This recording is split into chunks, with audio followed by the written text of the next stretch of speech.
Welcome into the Love of the Star podcast presented by the On Time Experts. I'm Eric Chiafalo, and there is the Super Bowl champion, Bryan Broaddus, as we get set for the season finale. My gosh, Broaddus, this thing has flown by. Cannot believe it. So much to get into. Trevon Diggs, he gone. Yeah. Gets released just yesterday, and we'll break it all down for you right now, dude. But, yeah, I can't believe we've already made it here, right to the finish line. This is nuts. Yeah, it's crazy how fast this does go. I just, we always kind of say, oh, well, it just felt like we were in Oxnard a couple of days ago. But this season has had its ups and downs, clearly. It's high points with some players. I think the addition to George Pickens was a home run for this organization. And there was a lot of folks that were worried about him and what he was going to bring. You knew you were going to get a very competitive player, but there was all this worry about, would he pout? Would he be a malcontent?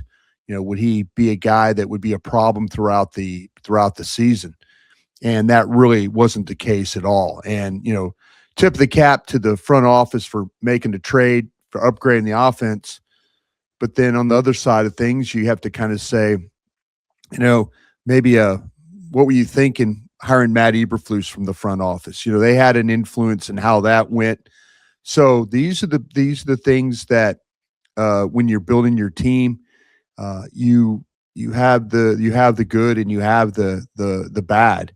And unfortunately for the Cowboys, on the defensive side of the ball, they were extremely poor this year and never really got things going. The Quinnen Williams thing has looked like it's going to be good in the future.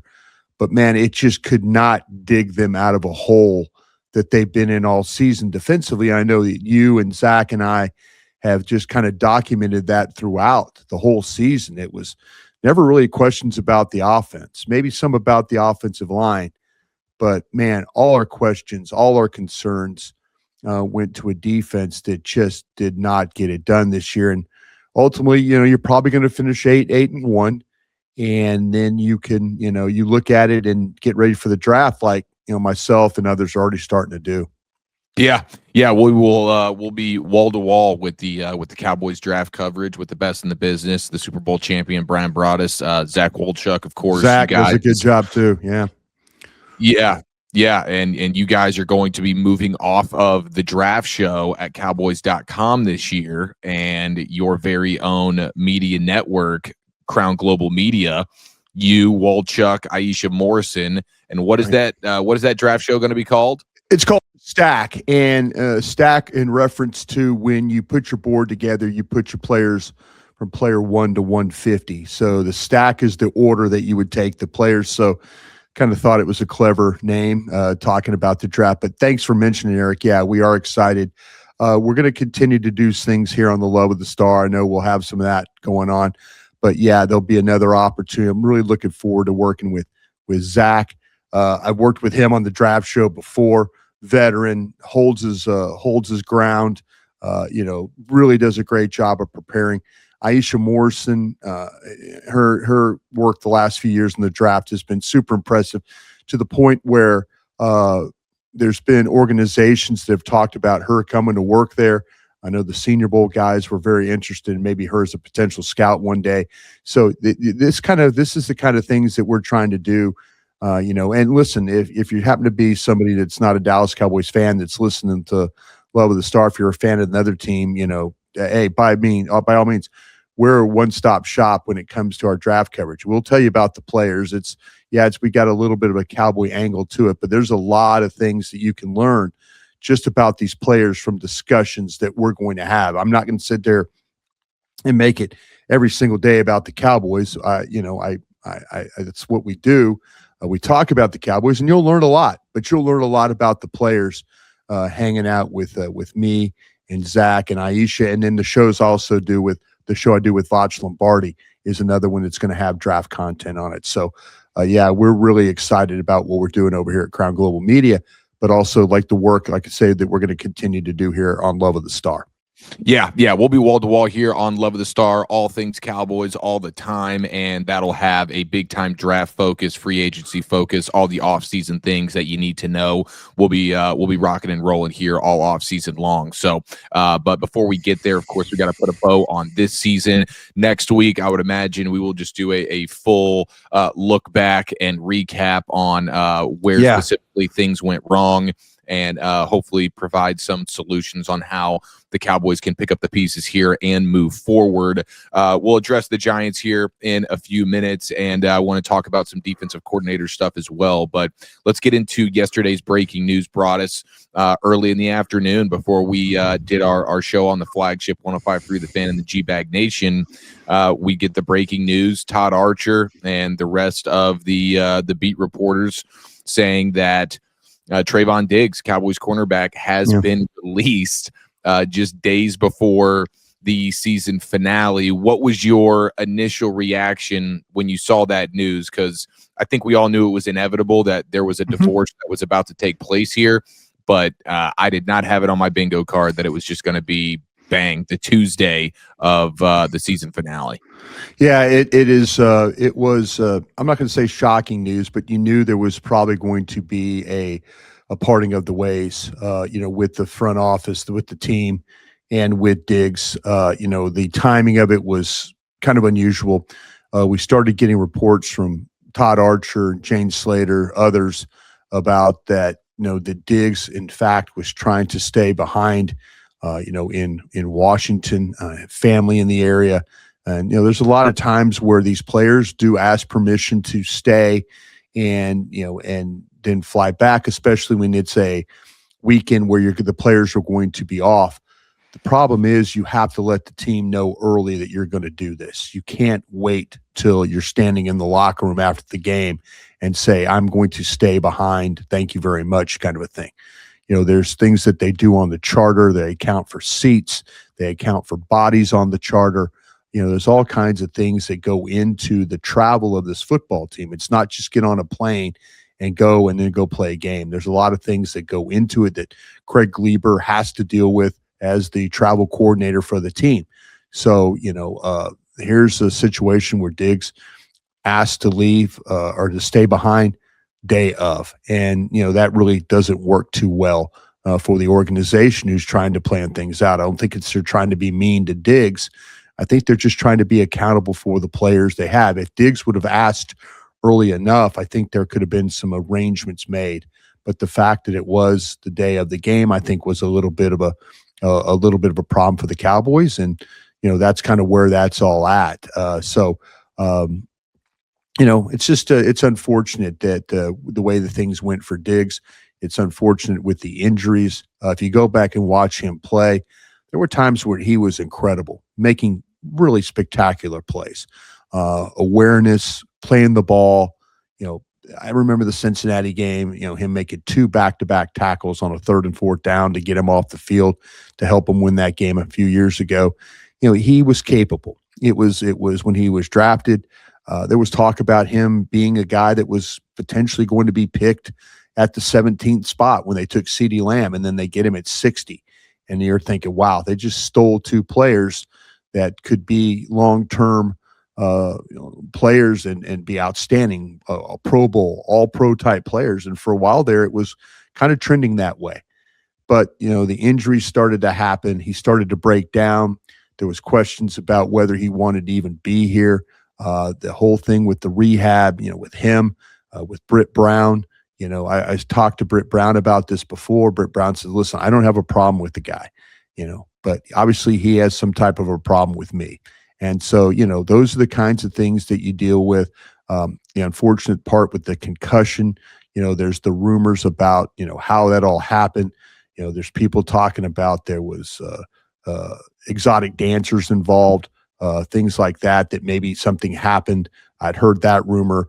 Jane Slater put out the television poll fell on him. Who are you to believe? This is just something to do, that always something with the guy, and so, that's kind of where this is all gone. And now we're to the point where Diggs is, no longer a Dallas Cowboy, and the hope that maybe that maybe that he could, maybe he could catch on with the team. I talked to two teams yesterday. They're clearly in the hunt for playoff spots.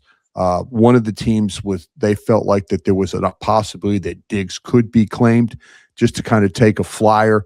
You look at the salary and all that, it's pretty manageable to have to deal with. And then I had another team who, again, in the playoffs, clearly in the hunt, one of the better teams in the league, said they would absolutely not claim Diggs. So that's kind of where we're at on those. I haven't heard back from any of my other sources on these things. But again, two prominent teams, one saying they could see him being claimed, another team saying absolutely not. Okay, yeah. I mean, that would be pretty cool if a team did decide to pick him up. I would be pretty surprised if a team was willing to take him in. Now, at this point in the season, if you're a team that's in the playoffs and you have a hole, maybe there is a sliver of hope there that a team would pick him up, and they would be on the hook for $472,000 that he's due in base salary for this week 18, and then it would be another $58,823 if he was active this week. Now, Diggs has no more guaranteed money on his deal beyond this season. So like you said, it would just be biting the initial bullet of that just under $500,000 in the base salary for this week, and then some active money. Teams would claim if somebody puts a claim for him and he is awarded to that team now takes over his contract. And then, as you mentioned, there's certain things that Dallas is still on the hook for. The hope for the Cowboys by getting it done now is that maybe one of these playoff teams could see him as a possibility, as a guy to put in there and maybe be a third, fourth piece to a defense that needs that extra cornerback. He's adamant that he's healthy. You can't let players go. You can't waive players that are injured unless you're going to say you're injured and then we're going to put you on injured reserve, that kind of thing. But I think that's something that's a training camp policy. That's not something you probably could do right now, but you're not allowed to waive injured players. That's just not allowed. And so that's, obviously they feel like that he's in health, and he says he's in health. And so we'll see how that all plays out. For them, hopefully somebody does claim him, and then that contract is off their books. Yeah, I think the Bears would be the one team with the Al Harris connection. That's a team that's in the postseason. That's a team that's had some injuries and just some production issues at the cornerback position. I know Nashawn Wright has been a guy that's gotten a bunch of interceptions this year, but he's also gotten toasted plenty. You saw it firsthand on Sunday night when Brock Purdy and the Niners were putting up all the points on those guys. So maybe a team like the Bears. But you also had Adam Schefter reporting that after he was waived yesterday, he ended up hiring the agent David Mulugeta, who we know all too well here in Cowboys land. Athletes First will be representing him now. So the same agent that Micah has. So just a little. George Pickens had as well. Yeah, and George Pickens for sure. Yeah, it's it'll be interesting just kind of where this all goes from here. If a team does decide to claim him, I'd be surprised if they did. But how about the Cowboys, man, just saying, hey, enough is enough. The production, not there at all. He says he's healthy. I guess technically he is healthy enough to suit out and be out there, but I think that knee is still absolutely giving him problems, and he's just been such a lesser version of himself really since they paid him. And then you carry yourself as unprofessional as he did, skipping out on the $500,000 just to be at the facility and rehab there. He's complaining at the microphone about the scheme that Eberflus is running, and I get it. We're all he might not be wrong. He might not be wrong. Yeah, but so what did he want to do, Broadus? He wanted to play man coverage, and how? You tell me. You've seen him play some man coverage this year. How'd it look? No, that you're absolutely right. I'm just saying though, there's been plenty of concerns. The owner, general manager, president, general manager. All came out and said, no, he's absolutely not happy with what's going on defensively with the scheme. That question was asked to him, by Sean Sharif, Bobby Belt, this past week to Jerry Jones. And, let's make it clear. It might have been Will. Somebody asked him the question on 105.3 The Fan. I'm just trying to get it all straight in my mind. But are you happy with the way the things are with scheme? And Jerry's like, absolutely not. So even the owner is not too pleased with what's going on with Matt Eberflus. We all kind of feel like that Matt Eberflus will have the same fate that Mike Nolan had. They played a game on December 3rd. By December 8th, Mike Nolan was no longer coach with the Dallas Cowboys. So now we'll have to see if that's potentially the collateral damage. Is it Overstreet, Borgonzi, the linebacker coach? Is it Aaron Whitecotton?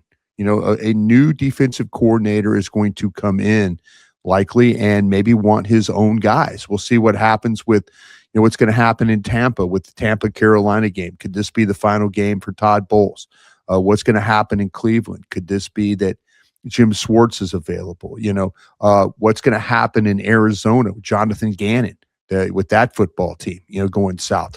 What's going on in Denver, with their assistants and stuff. So there are going to be plenty of opportunities for the Dallas Cowboys if they, in fact, make a decision to move on from Matt Eberflus, which I feel like that they will.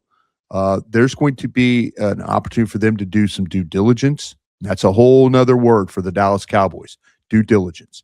They need to sit down, and if they're going to really, really, figure out, what they want to do, then they need to make sure. Now, I've had people tell me that this is something you really kind of have to be worried about because you do hire, a Brian Flores, just using him as an example. Brian Flores, if he doesn't get an opportunity as a coach, I know he's being pushed for the Giants job. I know Josina Anderson is adamant that, well, why would Brian Flores go for a lateral job? He was up on the podium yesterday talking about, yeah, he's right. Him and the Vikings have had some talks. We'll see where it goes. I think Brian Flores wants to be a NFL head coach. I know others are pushing him for that job. We don't know about the lawsuit, how that's all affecting his situation with the league. But what you have to think about is if you have a Brian Flores and he comes here and he does turn things around and Dallas has a run, much like the Chicago Bears had or the New England Patriots had next year, is Brian Flores going to be a candidate for a head coaching job? And then again, you're back to square one of having to replace a defensive coordinator. So maybe you're going to have to think about guys, like I say, that aren't interested. You're going to think about guys that are more like the Vic Fangios now, where they just want to be coordinator. Steve Spagnuolo. I think if Steve Spagnuolo was offered a job, he'd probably take it. But you don't see Steve Spagnuolo out there campaigning for jobs. So this is kind of the minefield that the Cowboys have to walk. Are they going to get if they get a coordinator, are they going to get one that is going to be coveted as a head coach the following year? And then we have to do this all over again. Those are the things you have to weigh.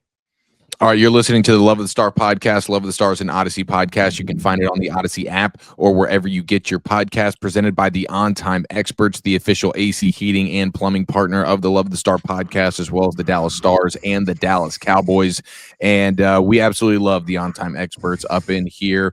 Calling the On Time Experts and they'll come to your home the same day, backed by their Stay Warm guarantee all winter long. Visit the ontimeexperts.com, click the Book Now button, and you will pay less over time because they correctly diagnose your issue and fix it right the first time. All we ask of you here in the Love of the Star podcast is to support the people that support this show. If you're having any heating issues, there is no one better than the On Time Experts. So holler at them. They will get over there as professional as it gets. You will trust them being in your home, handling business, and getting in and out quickly and getting you taken care of at the highest level. Now, Broadus, I think you make a fantastic point there when it comes to the defensive coordinator stuff.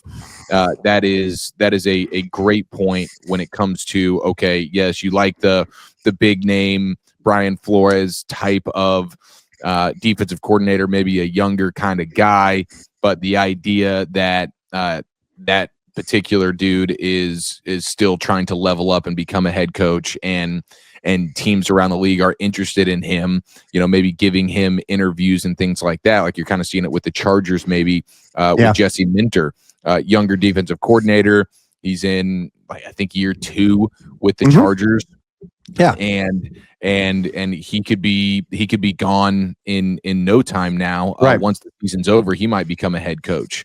Right. And so that's something that you have to. I mean, Aaron Glenn with the Detroit Lions, like you Mhm. see it time and time again on both sides of the ball. Offensive coordinators, you see the same thing. And so, yeah, that's a great point when it comes to who the next defensive coordinator should be here. Because you'd love to have the best possible guy. Maybe he's young, but if you only have him for a year or two and then he jets off to be a head coach, like you said, you're back to square one. And then we're talking about like 6 defensive coordinators in as like 7 or 8 years. So that is probably, I think, the single most important thing here as you're trying to figure out who is it going to be. You mentioned Todd Bowles. He would be solid. I think Jim Schwartz, another name that you mentioned there in Cleveland. Like, these are guys that have been head coaches before, but their head coach opportunities seem like they've run dry. Not to say that those guys wouldn't jump at a head coach opportunity. Just about anybody would. Yeah. But are teams around the league even interested in them? Are they even on other teams' radars for being head coaches? Probably not. Yeah. Like Steve Spagnuolo is the perfect example. Yeah. Perfect example. Been a head coach, no longer really in the head coach conversations. And so the Chiefs have had nothing but continuity, and they've had one of the, if not the best defensive coordinators in the league now for an extended period of time. I think that's exactly what you want if you're Brian Schottenheimer. Because if you're Schottenheimer, you're like, I'm here. I got the offense stuff handled. Hopefully I can, keep the staff around me, Clayton Adams and company, for as long as possible. But inevitably, if you're doing well over an extended period of time, those guys will jet off. But at least you have the head man in Brian Schottenheimer running things offensively, and you maintain that continuity. You want the same thing for the defensive side of the ball. So I think a guy like Jim Schwartz would be phenomenal. I love the way that he approaches it. It's aggressive. He will blitz when he needs to. Sometimes he's got Myles Garrett and great pass rushers, and so he can just rush 4, which is also fantastic. But in the back end, he's going to play aggressive. He's going to be bump and run, press man, getting physical. And I think that's something that this defense needs. And he's hard-nosed. I think you need kind of disciplinarian, hard-nosed, tough defensive coordinator guy who will hopefully be around for the long haul. And you've seen what he's done. Like, even, how about the rookie? Like, we know, okay, yes, he's got Myles Garrett. That's going to help you. And this defense doesn't have a Myles Garrett. I understand that. But they did it one time. They did it one time. Now Quinnen Williams, I mean, Jim Schwartz will be happy to walk in here and see Quinnen Williams in there. There's no question. One of the best in the business, and he's been awesome this year despite all the disasters defensively. Quinnen Williams he's been fantastic since day one getting traded here. But you see, like, Carson Schlesinger, the linebacker, and I know you loved him coming out last year, but that's a rookie linebacker who might win Defensive Rookie of the Year this year. Oh, I think he's going to win it. Uniform. Yeah, he's going to win that. The Browns, that was a great pick, and a lot of people around the league knew that. If I give you another example of a guy that, you're talking about the offensive side of the ball, I think that McDaniels at New England is in that mode now. He's had a couple of opportunities, and it hasn't worked out, and so now he is kind of in that that offensive coordinator mode. I mean, he's been at Denver. He's been at the Raiders. It hasn't worked at either place, and maybe not to his fault. But there's a lot of people that say he's a hard guy to work with. But you look at him as an offensive coordinator, and he is outstanding.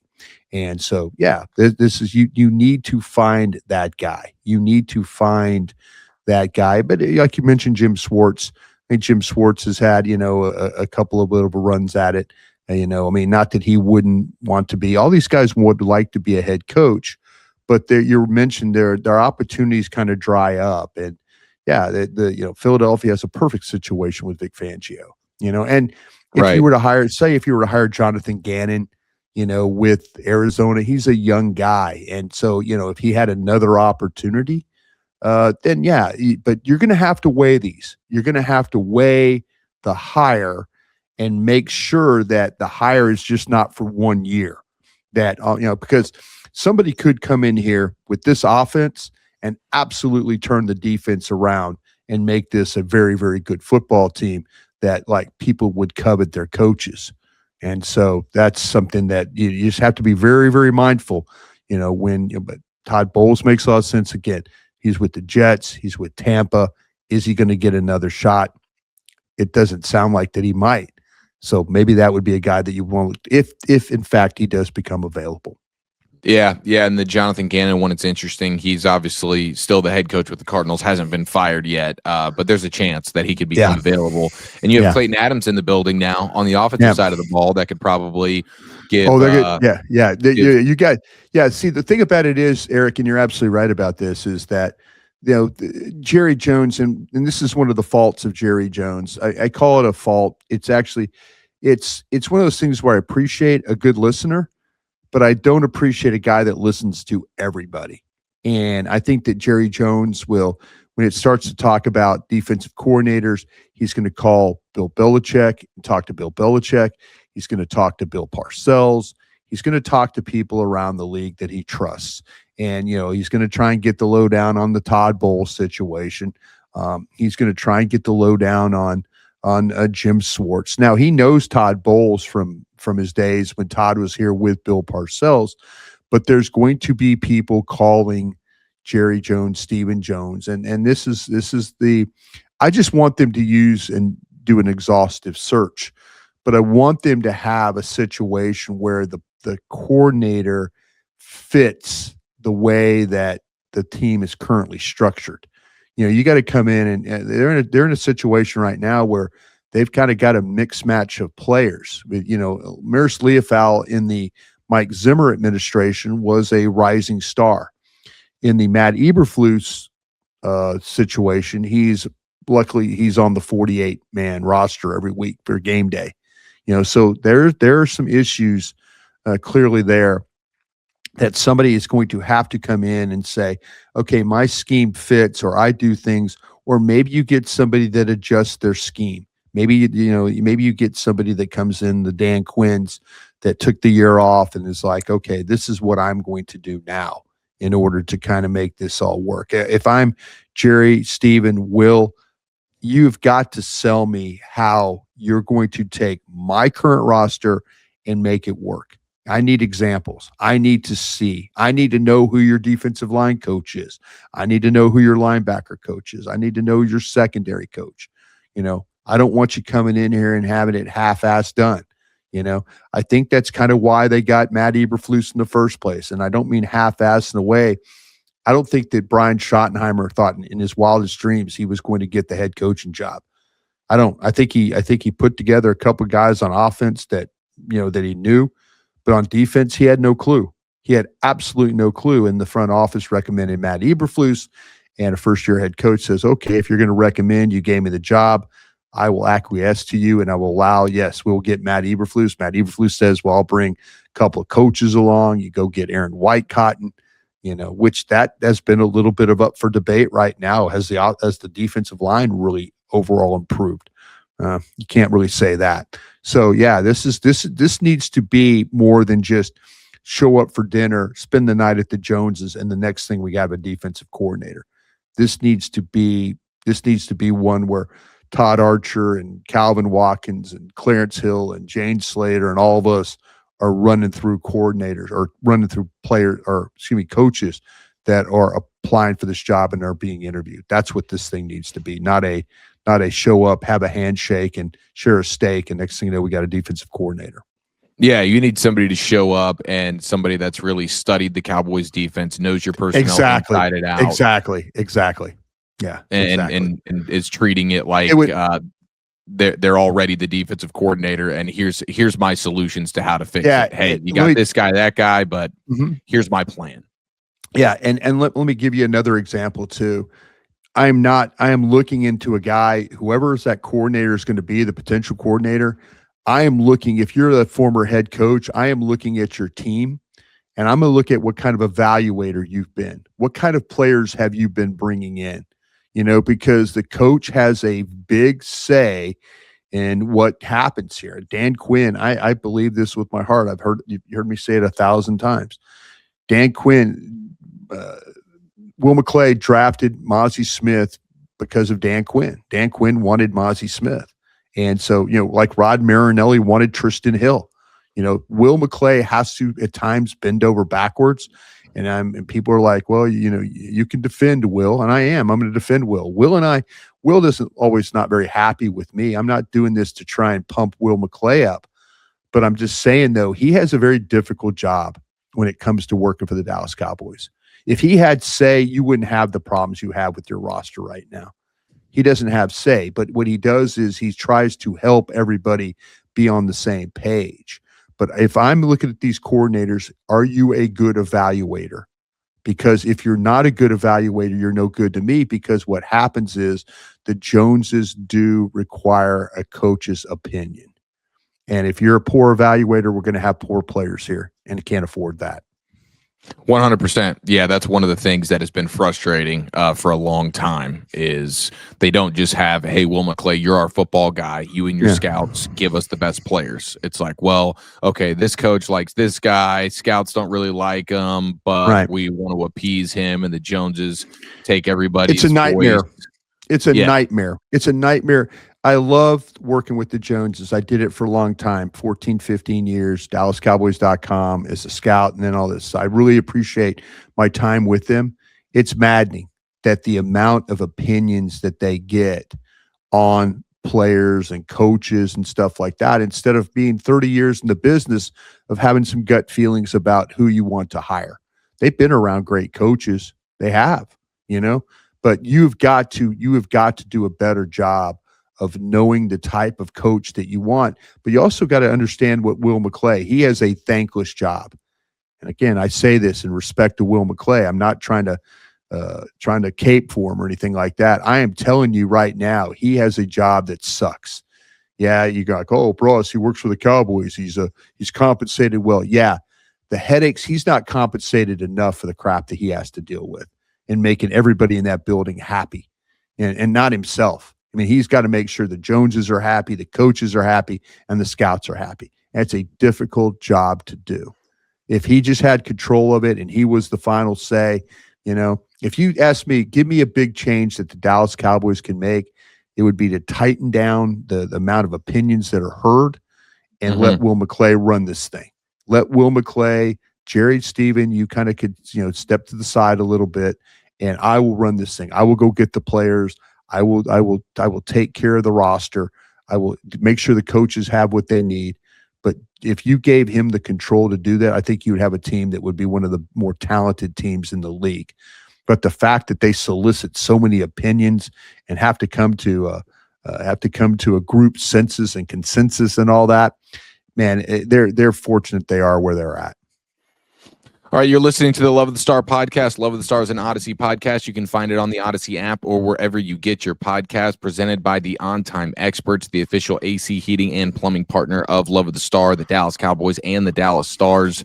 Proven track record with thousands of happy customers, including myself, locally trusted, years of experience serving the community. They're 10 out of 10 fantastic, transparent pricing, no surprise add-ons or hidden fees. Friendly background check technicians you'll feel comfortable having in your home. I guarantee you that. 100% satisfaction guarantee. No excuses, no exceptions. Same day or you don't pay policy for certain repairs. You will pay less over time because they correctly diagnose your issue and fix it right the first time. So visit theontimeexperts.com. Click the book now button. It is backed by their stay warm guarantee all winter long. Broadus, how will you remember Trevon Diggs in a Cowboys uniform? I'm not going to say a failure. I'm just going to say, in a way, it was a very confusing. That's probably a bad word too. You stunned me with a question that I usually have a decent answer for these things. I'm going to remember him that a guy that had real promise. I think that a guy that lived up to some of the abilities he showed at the University of Alabama. Ultimately, though, he ended up a broken guy, and his health failed him. His Maybe some of his emotional state failed him a little bit. Maybe he's not as tough mentally as I thought he was. I thought playing at Alabama, playing for Nick Saban, you have to be tough-minded and show that kind of willingness to take a lot. Nick Saban coaches that group extremely hard, or he did. And to see Diggs, I thought, watch him the way he responded early in his career. I would say, okay, that's a good way of playing football right there. But the later that he got, people will say when he got paid, he lost that desire to be the type of player that he was early in his career. That's a shame because his injuries robbed him, and his mental state, I think, or his thoughts about the team, the coaches, the front office. I think he became very broken. So I remember him as a very talented player that became broken, is how I would say. Yeah, I mean, a great draft pick, second round player, and on his rookie contract was really solid, especially from the interception standpoint. Yeah, I've had issues really since day one with his desire to be physical and tackle. Sure. But he made up for it in a couple of those years by getting his hands on the footballs and making big plays. But he was, in terms of a guy that gets the second contract, it's like the draft pick, solid. Second round pick, can't ask for too much more. But giving him the contract was the biggest mistake. And it's a long list of Cowboy players where they fall in love with their own guys. They refuse, for the most part, to bring in outside free agents and things like that. Because they want to draft, and then they want to say, yeah, we were right about this player. We gave him a contract. He's awesome. And it becomes a failure. And he is one of the prime examples of that. And you saw it plenty, even on his rookie contract. I'll never forget him whiffing on George Kittle purposely in the playoff game. High leverage moment late in the game. Kittle's bobbling the ball. And you're going to tell me Diggs is just so unaware and unathletic that he's going to miss him? No, he didn't want anything to do with that. He dropped an interception in that game too. That hit him right in the chest. He got through. Maybe a little bit of a tough chance, but we've seen him in the past make plays like that down there on the goal line. Yeah, where the ball hit him right in the chest, and it unfortunately, he couldn't come up with it. Those are the kinds of things in those big moments you needed him to play. He was very good. He was very good in his early days. And like I said, it just became tougher and tougher and tougher. The part about the toughness and the tackling, all that, I do believe it came in and went on him. So the lack of consistency, as you say, would be something that would be very much part of his career. And of course, the D's nuts fiasco with Mike Leslie. Right near the top of the list. And then now the at-home concussion, where there's some kind of poll. Maybe it's a TV poll. Maybe it's a different kind of poll that's concussing him. Well, there's Thursday night. Yeah, there's all kinds of things. I mean, I mentioned earlier the exotic dancers, and we talk about polls for that avenue.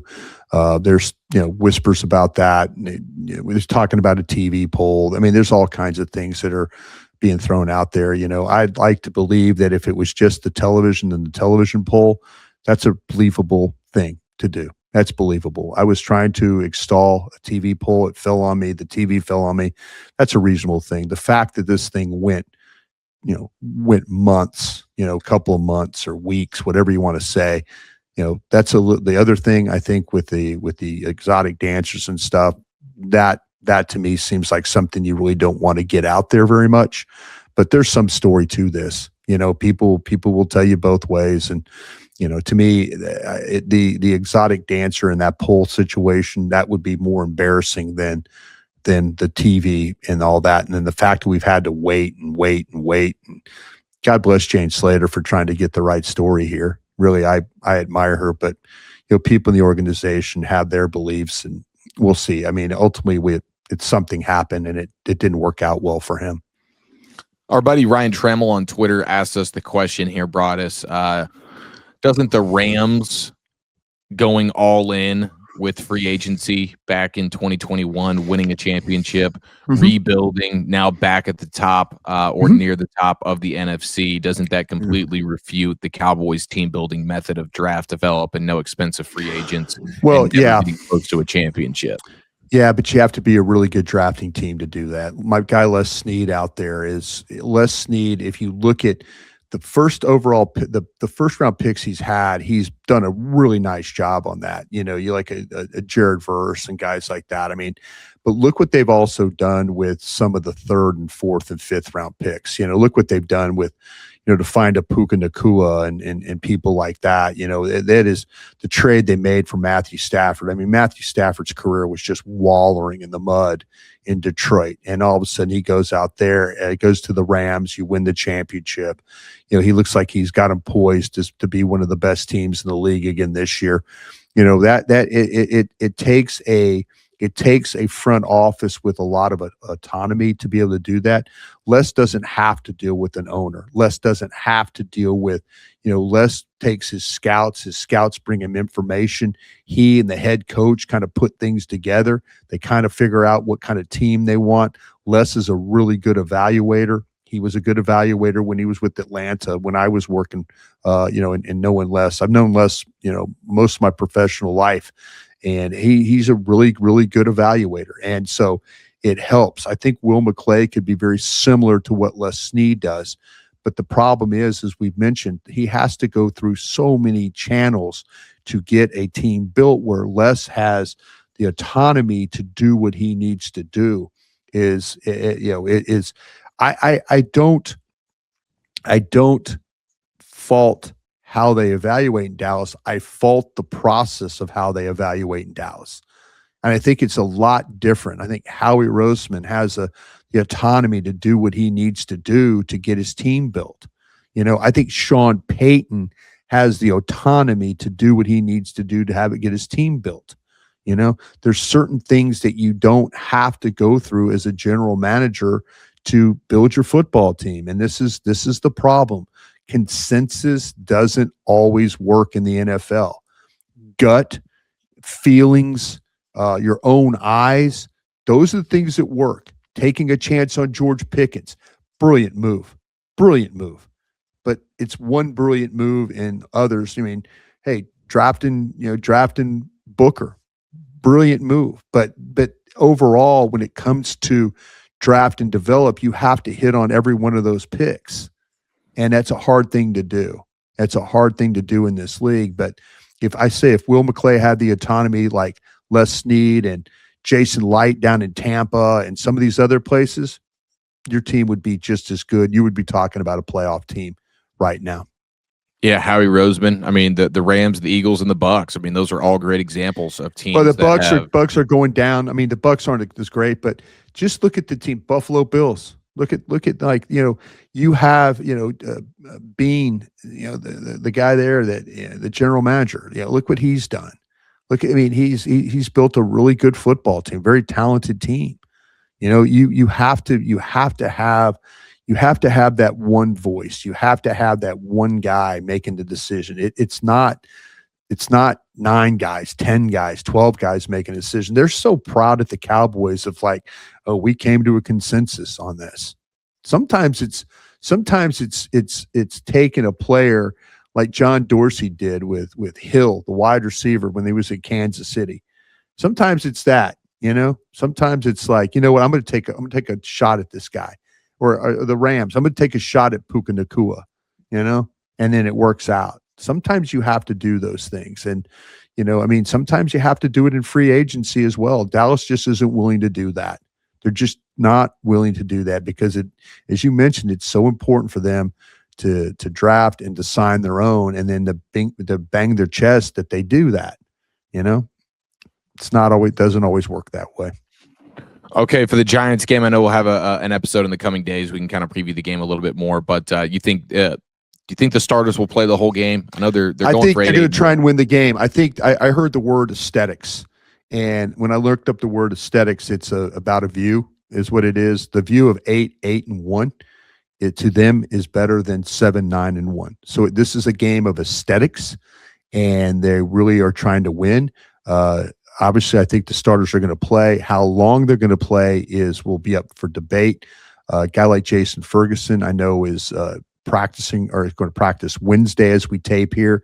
And he's going to practice Thursday, and then there's a chance that he's going to play. So there's some guys that are trying to get ready to play for this last game. But I believe Dallas is going to go into this game, and they're going to try and win it. To them, it's important being 8-8-1 as opposed to being 7-9-1. I think that's important to them. And, if they could do it by using all 48 players, well, that's what they're going to try and do. All right, that'll do it for this edition of the Love of the Star podcast presented by the On Time Experts. Thank you to Bryan Broaddus. I'm Eric Chiafalo. We'll be back in the coming days, preview the season finale versus the Giants, and I'll put a twist on what Wolchuk likes to do. Hands and hug pounds, everybody.